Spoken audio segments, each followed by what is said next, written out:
Aparat gabungan TNI Polri berhasil mengevakuasi korban kontak tembak antara Satgas Operasi Paro 2023 gabungan TNI Yonif Satgas Yonif R321GT dengan kelompok kriminal bersenjata pimpinan Egyanus Kogoya di Mugi, Kabupaten Duga, Papua Pegunungan.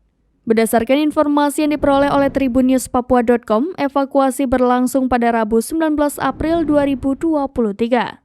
Di mana proses evakuasi menggunakan heli penerbat Polko BO105-HS7108 dengan pilot Mayor Kapten Lutfidian sebagai perbantuan air cover.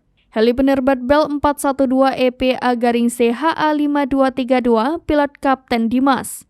Heli penerbat Bell 412-HA5181 pilot Letu Hadi Prayitno dan heli Karakal TNI Angkatan Udara EC725-CHT7201 pilot Mayor PNB Boy Nanang. Untuk jumlah korban yang berhasil dievakuasi sebanyak 20 personil, 16 personil dalam keadaan sehat dan sadar. Namun dari evakuasi yang berjalan hari ini, terdapat 4 korban yang meninggal dunia, termasuk Pratu Miftahul Arifin, Pratu Ibrahim, Pratu Kurniawan, dan Prada Sukra. Sementara itu, Kapendam 17 Cendrawasih Kolonel Kavaleri Herman Tariaman dalam rilis persnya menyampaikan, tim gabungan TNI Polri berhasil menemukan 4 prajurit TNI. Lanjut Herman, saat ini keempat prajurit yang gugur tersebut telah dievakuasi ke RSUD Timika, Kabupaten Mimika, Papua Tengah.